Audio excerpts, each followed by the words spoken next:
Hello guys, welcome back to our channel. So ഇന്ന് നമ്മൾ നോക്കുന്ന ജുജുത്സു കൈസൻ എന്ന ജാപ്പനീസ് അനിമെ TV സീരീസിന്റെ സീസൺ 2 16ാമത്തെ എപ്പിസോഡാണ്. അപ്പോട്ട് സമയങ്ങളാതെ നേരെ എപ്പിസോഡിലോട്ട് പോകാം. വിചാരിച്ച പോലെ തന്നെ സംഭവിച്ചു. അവൻ പവർഫുൾ ആണെന്ന് വിചാരിച്ചത് ശരിയാണ്, പക്ഷേ ഇത്രയും പവർഫുൾ ആണെന്ന് ഞാൻ വിചാരിച്ചില്ല. പിന്നീട് നമ്മൾ കാണുന്നത് ടോജിനെയും ഫുഷിഗ്രോനെയാണ്. ടോജിനെ കണ്ട് ഫുഷിഗ്രോ പുറകിലോട്ട് ഓടാമെന്ന് പറഞ്ഞ് തീരുമാനിക്കുന്ന സമയത്ത് പുറകിലതാ ടോജി. കേഴ്സ് എനർജി ഇല്ലാഞ്ഞിട്ടും ഇത്രയും സ്പീഡോ ഇവര് മാക്കിയുടെ പോലെ തന്നെയാണ്. പക്ഷെ എല്ലാത്തിലും പെർഫെക്റ്റ് ആണല്ലോ. എന്തായാലും ഞാൻ ഇവനെ തന്നെ കോൺസെൻട്രേറ്റ് ചെയ്യണം. ഹീനുമാക്കിയുടെ സഹായം കാരണം ബാരിയറിനകത്തുണ്ടായിരുന്ന മനുഷ്യരെല്ലാം സേഫ് ആയിട്ട് മാറ്റിയിട്ടുണ്ട്. അതുകൊണ്ട് ഇവനെ ഇങ്ങനെ തോൽപ്പിക്കാൻ പറ്റുമെന്ന് ചിന്തിക്കുക എന്ന് പറയാണ് ഫുഷിഗ്രോ. ടോജി ഫുഷിഗ്രോയെ പറ്റാക്കിയിടോ എന്ന് പറഞ്ഞ് നിൽക്കുന്ന സമയത്ത് ഫുഷിഗ്രോ മൊയൽ ഷീക്കുഗാമികളെ കൊണ്ടുവരുന്നു. എങ്ങനെയെങ്കിലും അവന്റെ ശ്രദ്ധ തിരിച്ച് അവിടെ നിന്ന് രക്ഷപ്പെടാമെന്നാണ് ഫുഷിഗ്രോ ചിന്തിക്കുന്നത്. പക്ഷെ അപ്പോഴാണ് സൂക്കനയുടെ വിരൽ ഷിബുയക്കകത്ത് എവിടെയോ ഉണ്ടെന്നുള്ള കാര്യം അവൻ സെൻസ് ചെയ്യുന്നത്. ഓ, പണ്ടാരടങ്ങാനായിട്ട് ഇവിടെ എന്തൊക്കെയാ നടക്കുന്നേ എന്ന് ചിന്തിക്കുകയാണ് ഫുഷിഗ്രോ. മൊയലുകളെ വെച്ച് ടോജിയുടെ ശ്രദ്ധ തിരിച്ച് ഫുഷിഗ്രോ അവിടെ നിന്ന് ഓടുന്നു. ഓടിക്കൊണ്ടിരിക്കുന്ന ഫുഷിഗ്രോയുടെ മുന്നിലോട്ട് പെട്ടെന്ന് ടോജി വരുന്നു. ഓ, തീർന്ന്. ഡൊമൈൻ എക്സ്പെൻഷൻ ഓപ്പൺ ചെയ്യാനുള്ള ശക്തി ഇപ്പൊ എന്റെ കയ്യിലില്ലല്ലോ എന്ന് ചിന്തിക്കുകയാണ് ഫുഷിഗ്രോ. വളരെ വേഗത്തിൽ വന്ന ടോജി ഫുഷിഗ്രോയെ വാരിക്കോരി അടിക്കുന്നു. അതിന്റെ ഇടയിലൂടെ ഫുഷിഗ്രോയുടെ ഷീക്കുഗാമികൾ വന്ന് ടോജി അറ്റാക്ക് ചെയ്യാൻ വേണ്ടി ശ്രമിക്കുന്നുണ്ട്. എന്നാൽ ടോജിക്ക് അത് വെറും മൊയലുകൾ മാത്രമാണ്. വീണ്ടും ഫുഷിഗ്രോ ടോജിയെ അറ്റാക്ക് ചെയ്യാൻ വേണ്ടി ശ്രമിക്കുന്നു. എന്നാൽ ടോജി അവനെ എടുത്ത് വലിച്ചെറിയുന്നു. ഇതേസമയം ഒരുപാട് മൊയലുകൾ ടോജി അറ്റാക്ക് ചെയ്യാൻ വേണ്ടി വരുന്നു. ഇത് കണ്ട് ടോജി ആ വെപ്പൺ മുകളിലോട്ട് അങ്ങ് എറിയുന്നു. സോ വളരെ നിസ്സാരമായിട്ട് എല്ലാ മൊയലുകളെയും ഇല്ലാതാക്കുന്നു. മുകളിലോട്ട് എറിഞ്ഞ ആ വെപ്പൺ തന്റെ കയ്യിൽ തന്നെ പിടിക്കുന്നു. ഇത് കണ്ട് ഫുഷിഗ്രോ കിളി പോയിട്ട് നിൽക്കുവാണ്. പിന്നീട് നമ്മൾ കാണുന്നത് പാണ്ഡനെയും കുസാകാബിനെയാണ്. പാണ്ഡ അവിടെയുള്ള ടോയ്ലറ്റ് മൊത്തം തെരഞ്ഞുകൊണ്ടിരിക്കുന്നു. സംഭവം കുസാകാബി ഇപ്പൊ ഗോജോയെ രക്ഷിക്കാൻ വേണ്ടി പോവാൻ ശ്രമിക്കാതെ അവിടെയുള്ള ബിൽഡിങ്ങിനകത്തൊക്കെ ഏതെങ്കിലും കുട്ടികൾ പേടിച്ചൊളിച്ചിരിക്കുന്നുണ്ടോ എന്ന് നോക്കിക്കൊണ്ടിരിക്കുകയാണ്. സത്യം പറഞ്ഞ പാണ്ഡയും കുസാകാബിയും B5 ഫ്ലോറിലോട്ടുള്ള വഴി തെരഞ്ഞുകൊണ്ടിരിക്കുകയാണ്. കുസാകാബിക്ക് അത് എവിടെയാണെന്ന് നന്നായിട്ട് അറിയാം, പക്ഷെ അവൻ അത് പാണ്ഡയോട് പറയുന്നില്ല.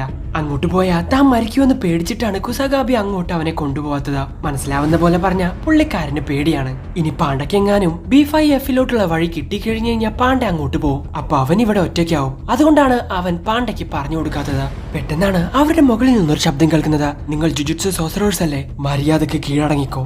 സോസറേഴ്സിനെ കൊന്ന ശാപം എനിക്ക് വേണ്ട എന്ന് 2 പേർ പറയുന്നത്. അപ്പോഴാണ് പാണ്ഡ ആ കാര്യം പറയുന്നത്.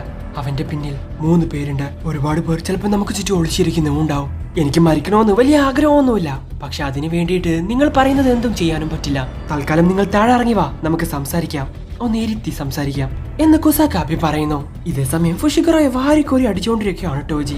അവിടെ ഉണ്ടായിരുന്ന കാറും ബസ്സൊക്കെ വളരെ നിസ്സാരമായിട്ട് ഫുഷിഗ്രോക്ക് നേരെ എടുത്തെറിയുന്നു. അവസാനം തന്റെ കയ്യിലുണ്ടായിരുന്ന വെപ്പണും ഫുഷിഗ്രോക്ക് നേരെ എറിയുന്നു. ജസ്റ്റ് മിസ്സിന് ഫുഷിഗ്രോ അതിൽ നിന്നും രക്ഷപ്പെടുന്നു. ഇത് മുന്നോട്ട് പോകുന്നിടത്തോളം റിസ്ക് കൂടി വരും. അതുകൊണ്ട് എന്തെങ്കിലും പ്ലാൻ ചെയ്തേ പറ്റൂ. അതിൽ ഏറ്റവും കൂടുതൽ അഡ്വാൻറ്റേജ് എനിക്കായിരിക്കണം എന്ന് പറയുവാണ് ഫുഷിഗ്രോ. പ്രിൻസിപ്പൽ സാർ, നിങ്ങളുടെ ഈ കേഴ്സ് ബൊമ്മകളല്ലേ, അത് ഞാൻ നോക്കിക്കോളാം. അതുകൊണ്ടല്ല, ഈ സ്ഥലത്തെ പറ്റി അവർ അറിഞ്ഞു കഴിഞ്ഞാൽ പെട്ടെന്ന് തന്നെ അവരിവിടെ എത്തും.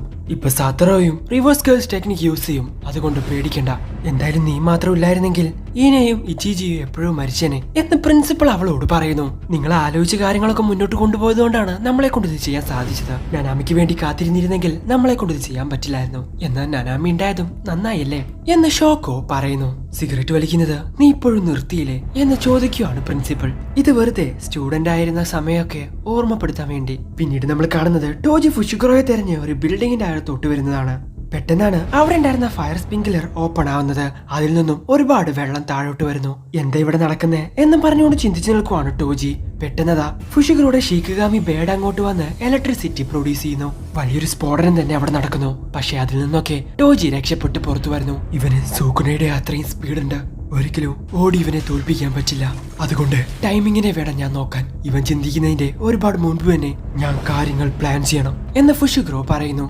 ടൈമിംഗ് എന്നെ കൊണ്ട് കാൽക്കുലേറ്റ് ചെയ്യാൻ പറ്റിയില്ലെങ്കിൽ എന്ന് പറഞ്ഞു തീർന്നതും ടോജി അവന്റെ അടുത്തോട്ട് വരുന്നു. ഇതിനോടകം തന്നെ ഫുഷിഗ്രോ തന്റെ പോർട്ടൽ ഓപ്പൺ ചെയ്ത് അതിൽ നിന്നും കേഴ്സ് വെപ്പൺ പുറത്തെടുക്കുന്നു. എന്നാ ഓടി വന്ന ടോജി അവന്റെ കയ്യിലുണ്ടായിരുന്ന വെപ്പൺ യൂസ് ചെയ്ത് ഫുഷിഗ്രോയെ അങ്ങ് കുത്തുന്നു. എന്നാൽ അതൊന്നും കാര്യമാക്കാത്ത ഫുഷിഗ്രോ തന്റെ കയ്യിലുണ്ടായിരുന്ന വെപ്പൺ യൂസ് ചെയ്ത് അവരെ കൊല്ലാൻ വേണ്ടി നിൽക്കുന്നു. പക്ഷെ മിന്നൽ വേഗത്തിൽ ടോജി അവിടെ നിന്ന് ഒഴിഞ്ഞു മാറുന്നു. എങ്ങനെ? ഇതേ സമയമാണ് ടോജിക്ക് ഒരു കാര്യം ഓർമ്മ വരുന്നത്. നിനക്ക് എന്റെ മകനെ അറിയില്ലേ? അവന് ഒരുപാട് ശക്തിയുണ്ട്. ഒരു 5-6 വയസ്സാകുമ്പോഴേക്കും അവൻ അവന്റെ ടെക്നിക്ക് എന്താണെന്ന് കണ്ടുപിടിക്കും. അതിനുശേഷം വേണമെങ്കിൽ ഞാൻ അവനെ നിന്റെ കൂടെ പറഞ്ഞുവിടാം. അതും നീ തരുന്ന പണത്തിനനുസരിച്ചായിരിക്കും. അവന് പാരമ്പര്യമായിട്ടുള്ള ടെക്നിക്ക് ഉണ്ടെങ്കിൽ 8 തന്നേക്ക്, മറ്റെന്തെങ്കിലും ആണെങ്കിൽ 7 തന്നാ മതി എന്ന് ടോജി പറയുന്നു. പാരമ്പര്യമായിട്ട് ആ ടെക്നിക്ക് അവനുണ്ടെങ്കിൽ 10 തന്നെ തന്നേക്കാം എന്നൊരാൾ പറയുന്നു. അത് നോബിറ്റി ആണോ എന്നൊരു ഡൗട്ട് ഉണ്ട്. ആ സ്ഥലം എനിക്ക് അത്ര ഇഷ്ടമല്ലെങ്കിലും ഇവനെ സ്ട്രോങ് ആക്കാൻ പറ്റിയ സ്ഥലം അതാണ്. ഇനി എന്തൊക്കെയായാലും എനിക്കെന്താ, എനിക്കൊരു കുഴപ്പമില്ല. മിഗുമിയെ നല്ല രീതിക്ക് നോക്കണം എന്ന് ടോജിയോട് അവന്റെ ഭാര്യ പറഞ്ഞത് അവൻ ആലോചിക്കുന്നു. നിന്റെ പേരെന്താ എന്ന് ടോജി ഫുഷിഗ്രോയോട് ചോദിക്കുന്നു. ഫുഷിഗ്രോ കൂടെ ജെനിൻ എന്ന് ചേർത്തില്ലേ? അതെന്തായാലും നന്നായി എന്ന് പറഞ്ഞ് അവന്റെ കയ്യിലുണ്ടായിരുന്ന വെപ്പ് യൂസ് ചെയ്ത് അവന്റെ തലക്കിട്ട് എന്നെ കുത്തുന്നു. സോ അവൻ അവിടെ മരിച്ചു വീഴുന്നു. ഇവിടെ എന്താ നടക്കുന്നതെന്ന് മനസ്സിലാവാത്ത ഫുഷിഗ്രോ ഓടിപ്പോയി അയാളുടെ മുഖത്തോട്ട് നോക്കുന്നു. സോ അത് ടോജി ആയിരുന്നില്ല. എന്താ ഇവിടെ സംഭവിക്കുന്നത്? എന്താ ഇത്? ഇതിനോടൊക്കെ തന്നെ ഫുഷിഗ്രോയുടെ വയറ്റിൽ നിന്നും ഒരുപാട് ബ്ലഡ് വരുന്നു. എങ്ങനെയെങ്കിലും ഇവന്റെ കഥ അവസാനിച്ചല്ലോ. പെട്ടെന്ന് തന്നെ ഷോക്കോട് എടുത്തോട്ട് പോകണം. അല്ല, ആദ്യം പോയി മാക്കിക്ക് എങ്ങനെയുണ്ടെന്ന് നോക്കണം എന്ന് ഫുഷിഗ്രോ പറയുന്നു. പക്ഷേ പെട്ടെന്നാണ് ഫുഷിഗ്രോയുടെ പുറകിൽ നിന്നും ആരോ അവനെ വെട്ടുന്നത്. അത് വേറെ ആരും ആയിരുന്നില്ല, ഹറൂട്ടയായിരുന്നു. എന്ത്? അത് പറയുന്നത് മൊത്തം നമ്മൾ കേൾക്കണോ? ഗെറ്റോയുടെ യഥാർത്ഥ ശരീരം നമുക്ക് കിട്ടണമെങ്കിൽ അത് പറയുന്ന പോലൊക്കെ കേൾക്കണമെന്നാണോ നീ പറയുന്നത്? അങ്ങനെയല്ല, അതിന്റെ ശരിക്കുള്ള ഉദ്ദേശം എന്താണെന്ന് നമുക്ക് ഇപ്പോഴും അറിയില്ല. എന്ന ഒരു കാര്യം ഞാൻ പറയാം, ലോകത്തിന് എന്തെങ്കിലും ഒരു പ്രശ്നം വന്നു കഴിഞ്ഞാൽ നമ്മൾ കുരങ്ങുകൾ എന്ന് വിളിക്കുന്ന മനുഷ്യരായിരിക്കും അതിന് ബലിയാവാൻ പോകുന്നത്. ജീവനോടെ ഇരിക്കാൻ പവർഫുൾ ആയിട്ടിരിക്കുന്നതാണ് പ്രധാനം. അതുകൊണ്ട് മനുഷ്യരെല്ലാം മരിച്ചു പോവും. സോസറേഴ്സ് അതിൽ നിന്നെല്ലാം അതിജീവിക്കും. മനുഷ്യരില്ലാത്തത് കൊണ്ട് തന്നെ കേൾ സ്പിരിറ്റുകളും ഉണ്ടാവില്ല. അങ്ങനെ ഒരു ലോകം ക്രിയേറ്റ് ചെയ്യണമെന്നല്ലേ ഗെറ്റോ ആഗ്രഹിച്ചത്. അതുകൊണ്ട് നമ്മൾ അത് പറയുന്നത് കേൾക്കണം. ഗെറ്റോയുടെ ആഗ്രഹം നടത്താൻ ഇതേ ഒരു വഴിയുള്ളൂ എന്ന് ഒരു കണ്ണടച്ചു വെച്ച ഒരു സോസറർ പറയുന്നു. എന്തൊക്കെ പറഞ്ഞാലും എന്റെ ജീവനായി ഞാൻ കാണുന്ന ഒരുത്തനെ ഒരു സോംബി പോലെ ഒരുത്തൻ കൺട്രോൾ ചെയ്യുന്നത് എന്നെ കൊണ്ട് കണ്ടു നിൽക്കാൻ പറ്റില്ല. ഗെറ്റോയുടെ കഥ അന്ന് തന്നെ തീർന്നതാണ്. അവന്റെ ആ കഥയിൽ ഒരു കറ പോലും ഉണ്ടാവാൻ പാടില്ല. എന്താ നനാക്കോ ഇപ്പോഴും ചെറിയ കുട്ടികളെ പോലെ സംസാരിക്കുന്നേ? ഞാനെന്താ തമാശ പറയാണെന്നാണ് നീ വിചാരിച്ചേ? നീ അത്രയും വലിയ ആളാണെങ്കിൽ എന്റെ കൂടെ ഫൈറ്റ് ചെയ്യടി എന്നും പറഞ്ഞുകൊണ്ട് നനാക്ക അവളുടെ കൂടെ ഫൈറ്റ് ചെയ്യാൻ നിൽക്കുന്നു. മതി, നിർത്ത്. നമുക്കുള്ളിൽ ഫൈറ്റ് ചെയ്യുന്നത് സുഗ്രുവിന് ഒരിക്കലും ഇഷ്ടാവില്ല. നിങ്ങൾ രണ്ടു കൂട്ടര് പറയുന്നതും തെറ്റല്ല. അതുകൊണ്ട് നമുക്കിപ്പോ ഇവിടെ നിന്നും പിരിഞ്ഞു പോവാം. നിങ്ങൾക്ക് തോന്നുന്ന പോലെ നിങ്ങൾ ചെയ് എന്ന് വേറൊരുത്തൻ പറയുന്നു. എന്തൊക്കെ പറഞ്ഞാലും നമ്മളെല്ലാവരും കുടുംബമാണ്. എന്നെങ്കിലും എവിടെങ്കിലും വെച്ച് നമ്മൾ ഇതുപോലെ കാണും. പിന്നീട് നമ്മൾ കാണുന്നത് പാണ്ടയുടെയും കുസാക്കിയാബയുടെയും മുമ്പിൽ നിൽക്കുന്ന ആ സോസറേഴ്സിനെയാണ്. ഗെറ്റോയുടെ ആഗ്രഹം നിറവേറ്റാൻ വേണ്ടിയിട്ടാണ് ഞങ്ങൾ ഇങ്ങോട്ട് വന്നിട്ടുള്ളത്. നിങ്ങൾ ജുജുട്സു സോസറേഴ്സ് ആണെന്ന് ഞങ്ങൾക്കറിയാം. മര്യാദക്ക് സറണ്ടർ ആയിക്കോ എന്ന് അവർ പറയുന്നു. ഇത്രയും നേരത്തെ ടൈം തീർന്ന പണി പാളുമല്ലോ. കണ്ടു കഴിഞ്ഞാൽ വളരെ സ്ട്രോങ് ആണെന്ന് തോന്നുന്നു. അതുകൊണ്ട് കുറച്ച് സമയം കൂടി പിടിച്ചു നിർത്താൻ എന്ത് ചെയ്യണോ അത് തന്നെ ചെയ്യാം എന്ന് കുസാക്കാബി പറയുന്നു. New shadow style unique moon എന്ന് പറയുവാണ് കുസാക്കാബി. ഇതാണോ നിങ്ങളുടെ തീരുമാനം? ശരി, നമുക്ക് നോക്കാം എന്ന് പറഞ്ഞ് ആ സോസറേഴ്സിന് ചുറ്റുമുണ്ടായ ആളുകളെ മൊത്തമായിട്ട് റെഡിയാക്കുവാണ് ആ സോസറർ. പെട്ടെന്നാണ് വലിയൊരു പൊട്ടിത്തെറി കേൾക്കുന്നത്.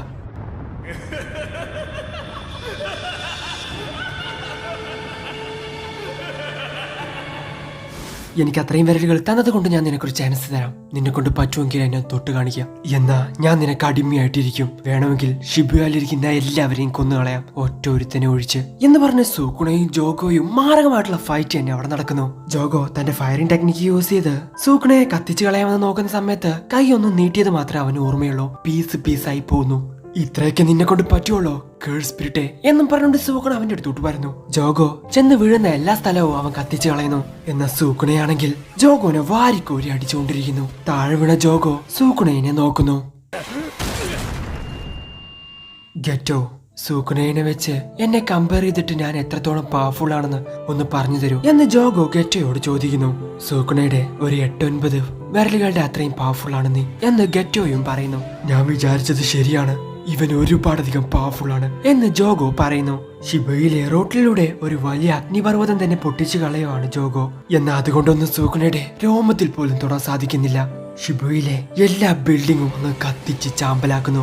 ഇതേസമയം സൂക്കുണയുടെ കയ്യിൽ കിട്ടിയ ജോഗോനെ ഫുട്ബോൾ തട്ടുന്ന പോലെ തട്ടുവാണ് സൂക്കുണ. ഞങ്ങളുടെ രണ്ടുപേരുടെയും പവേഴ്സ് തമ്മിൽ ഒരുപാട് വ്യത്യാസം ഉണ്ടെന്നറിയാം, എന്നാൽ ഇത്രത്തോളം ഉണ്ടാവുമെന്ന് ഞാൻ വിചാരിച്ചില്ല എന്ന് ജോഗോ പറയുന്നു. പിന്നീട് സൂക്കുണ ജോഗോയുടെ തല പിടിച്ച് ഒരു ബിൽഡിങ്ങിന്റെ അടിയിലോട്ട് കൊണ്ടുവരുന്നു. ഈ നിലാവിന്റെ വെളിച്ചം നല്ല മനോഹരമായിട്ടുണ്ട്, എന്നാ അതിൽ നിന്റെ മുഖം കാണാനാ കൂടുതൽ ഭംഗി. എന്തുപറ്റി? ഇത്രയും പെട്ടെന്ന് തീർന്നോ? ഒന്നും ആയിട്ടില്ല. ഞാൻ ക്ഷീണിക്കുന്നത് വരെ നിന്റെ കൂടെ ഈ കളി കളിക്കും എന്ന് സൂക്കുണ ജോഗോനോട് പറയുന്നു. പെട്ടെന്ന് തന്നെ ഷിബുയ സിറ്റിയിൽ മൊത്തമായിട്ടും ചൂട് വർദ്ധിക്കുന്നു. ഇനി ഇവിടെ നിന്നാ അത് വലിയ പ്രശ്നമാണ്. പെട്ടെന്ന് എന്നെ ഇവിടെ നിന്ന് ഓടിക്കൂ എന്ന് പറഞ്ഞ് കുസാക്കാബി ഓടാൻ വേണ്ടി നിൽക്കുന്നു. എന്നാ ആ സോസറേഴ്സ് അതിനെ സമ്മതിക്കുന്നില്ല. പെട്ടെന്നാണ് അവരുടെ അടുത്ത് വലിയൊരു പൊട്ടിത്തെറി സംഭവിക്കുന്നത്. നിങ്ങൾക്ക് പറഞ്ഞാൽ മനസ്സിലാവില്ലേ, 2 സ്പെഷ്യൽ ഗ്രേഡ് നമ്മളുടെ മുമ്പിൽ ഫൈറ്റ് ചെയ്തുകൊണ്ടിരിക്കുകയാണ്. അവരുടെ മുമ്പിൽ വെറും നമ്മൾ ഉറുമ്പുകളാണ്. ജീവൻ വേണമെങ്കിൽ ഓടി രക്ഷപ്പെടുന്നതാ നല്ലതാ എന്ന് കുസാകാബി അവരോട് പറയുന്നത് കേൾക്ക്, പെട്ടെന്ന് തന്നെ ഓടിക്കോ എന്ന് പറഞ്ഞ കുസാകാബി അവിടെ നിന്ന് ഓടുന്നു. ഇതേ സമയം ജോഗോ തന്റെ ഒരു ടെക്നിക്ക് ഉപയോഗിക്കുന്നു. അവിടെ ഉണ്ടായിരുന്ന എല്ലാ സാധനങ്ങളും ഒരു തീഗോളത്തിനകത്തോട്ട് വലിച്ചെടുക്കുന്നു.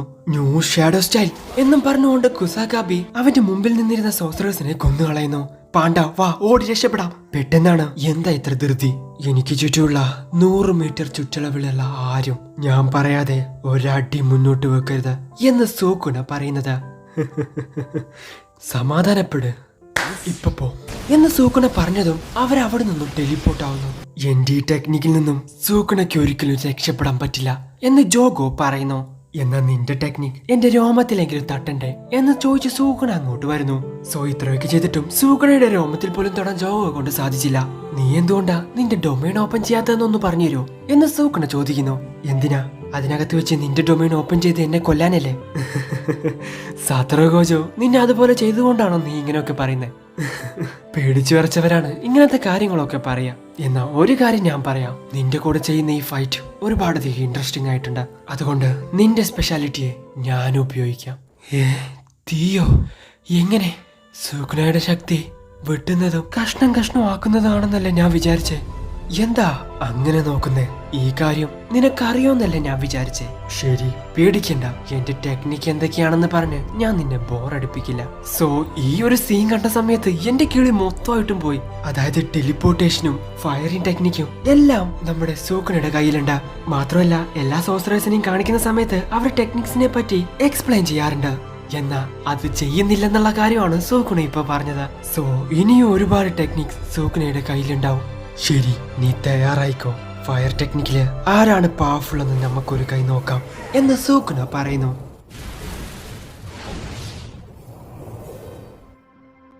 ഡാഗോൺ, ഹനാമി, എന്നോട് ക്ഷമിക്ക്. മഹീറ്റോ, ഇനിയും ബാക്കിയുണ്ടല്ലോ. മനുഷ്യരെല്ലാം മരണത്തെ വെറുക്കുകയും ഭയപ്പെടുകയും ചെയ്യും. എന്നാലും ഇപ്പോ അതിന് പിന്നിൽ ഒളിച്ചിരിക്കുന്നത് മനുഷ്യർ തന്നെയാണ്. മഹീറ്റോ എന്ന് പറയുന്നത് കണ്ണാടി പോലെയാണ്. മരണത്തെ കൊണ്ടുവന്നു കൊടുക്കും, അതും മനുഷ്യർക്ക്. മഹീറ്റോ ഇനി ഒരുപാട് പവർഫുൾ ആവും. ആ ഒരു വിശ്വാസത്തോടു കൂടിയല്ലേ നീ അവനെ വിശ്വസിച്ചേ എന്ന് ഹനാമി ജോഗോനോട് ചോദിക്കുന്നു. ഇനിയൊരു ജന്മം ഉണ്ടെങ്കിൽ എനിക്ക് ഇതേ ശരീരത്തോടും ഇതേ ടെക്നിക്സോടു കൂടിയും ജനിക്കണം. ശരിക്കും പറഞ്ഞ നമ്മളാണ് യഥാർത്ഥ മനുഷ്യർ എന്ന് ജോഗോ പറയുന്നു. നീ എന്തൊക്കെയായി പറയുന്നേ? നീ ഒരു മനുഷ്യനാവണമെന്ന് ആഗ്രഹിക്കുവാണോ എന്ന് സൂക്കുണ ഇടയിൽ കയറി ചോദിക്കുന്നു. അല്ലല്ല, എനിക്കിപ്പോ മനസ്സിലായി. മനുഷ്യരെ പോലെ ജീവിക്കണമെന്നല്ല, മനുഷ്യരുടെ സ്ഥലം വേണമെന്ന്. അങ്ങനെയല്ലേ നീ പറഞ്ഞ? ഒരു ഭാഗത്ത് മനുഷ്യർ, മറ്റൊരു ഭാഗത്ത് പിശാചുക്കൾ. അതിലാരാണ് പവർഫുൾ എന്ന് തെളിയിക്കാൻ വേണ്ടി നോക്കിക്കൊണ്ടിരിക്കുകയാണ് നിങ്ങൾ. എന്നാൽ അത് കാരണം നിങ്ങൾ വീണ്ടും വീണ്ടും ബലഹീനനായി കൊണ്ടിരിക്കുകയാണ്. ആരാണ് വലുതെന്ന് നോക്കുന്നതിന് പകരം എല്ലാത്തിനെയും കത്തിച്ചു കളയണമായിരുന്നു.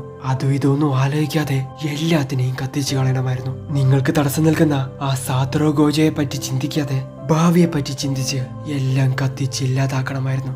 എന്തും സാധിക്കണമെന്നുള്ള ആ തീ, അത് നിങ്ങളുടെ ഉള്ളിൽ ഉണ്ടെന്ന് എനിക്ക് തോന്നുന്നില്ല എന്ന് സൂക്കുന പറയുന്നു.